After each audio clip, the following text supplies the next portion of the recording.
Bismillahirrahmanirrahim. Assalamualaikum warahmatullahi wabarakatuh. Waalaikumsalam warahmatullahi wabarakatuh. Alhamdulillah, alhamdulillahillazi hadana li hadza wa ma kunna linahtadiya laula an hadanallah. Asyhadu an la ilaha illallah wa asyhadu anna Muhammadan abduhu wa rasuluhu la nabiyya ba'dah. Amma ba'd. Pertama-tama marilah kita panjatkan puji syukur kehadiran Allah Subhanahu wa taala yang mana berkat beliau telah melimpahkan rahmat serta hidayahnya kepada kita semua sehingga kita bisa bertatap muka meskipun secara daring atau online. Kemudian tak lupa pula sholawat beserta salam kita hadiahkan kepada arwah junjungan kita, yakninya Nabi besar Muhammad Sallallahu Alaihi Wasallam yang telah membawa kita dari zaman jahiliyah menuju zaman yang penuh ilmu pengetahuan seperti yang kita rasakan pada saat sekarang ini.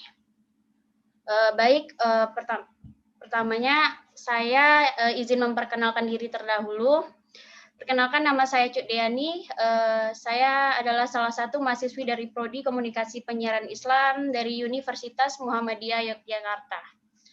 Nah, jadi teman-teman, pada kesempatan kali ini saya ingin menyampaikan sesuatu hal yang insya Allah dan semoga bermanfaat untuk kita semua.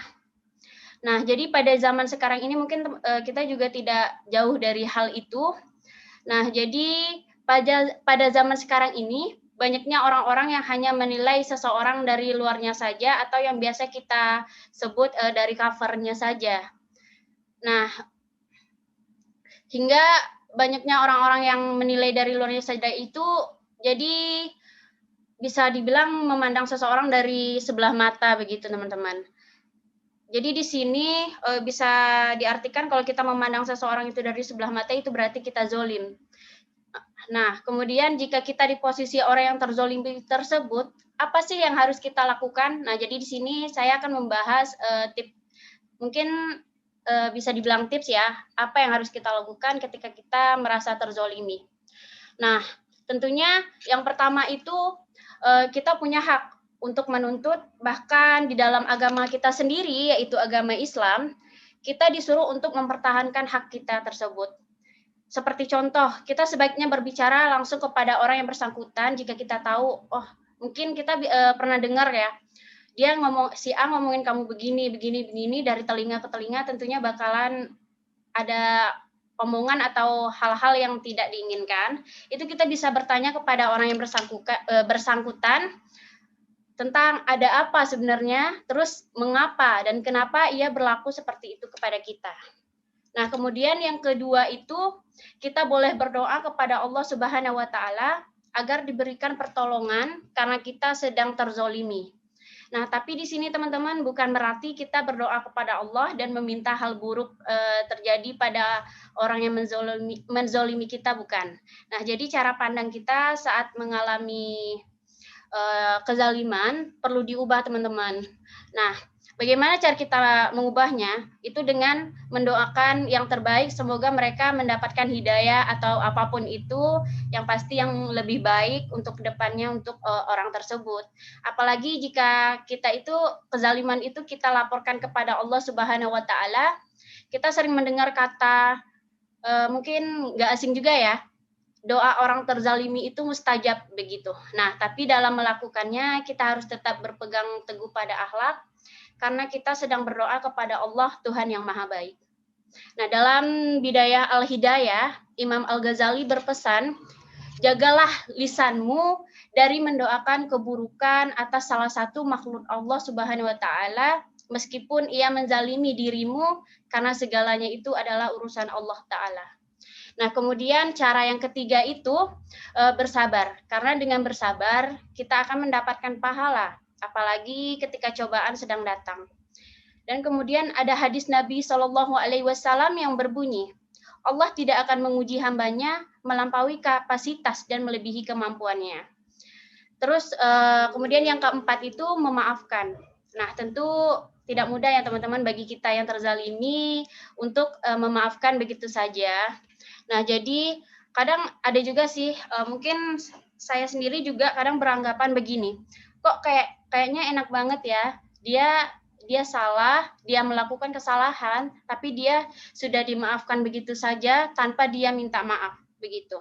Nah, jadi begitu konsepnya, tapi bukan begitu konsepnya maksud saya ya.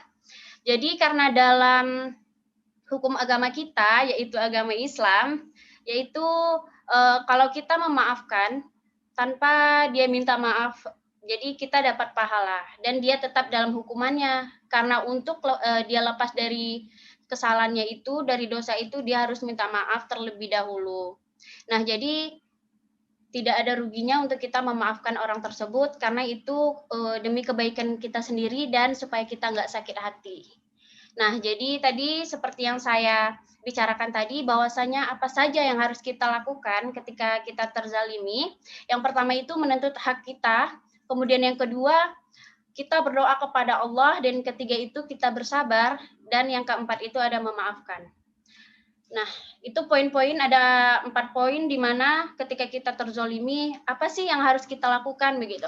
Kemudian selain keempat cara tersebut yang telah saya sampaikan tadi, pribadi saya sendiri dan saya berharap juga pribadi teman-teman sendiri kita tanamkan ke diri kita bahwasanya ada tiga hal dengan kata awalan belajarlah yang sedang saya usahakan di diri saya, dan juga insya Allah teman-teman juga bisa menanamkan itu semua.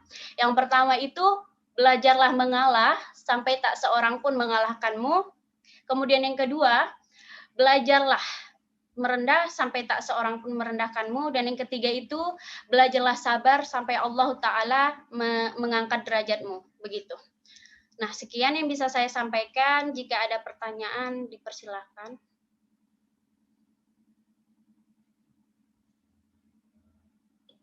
Atau siapa? Nurul atau Wike? Ada yang ditanya? Ara?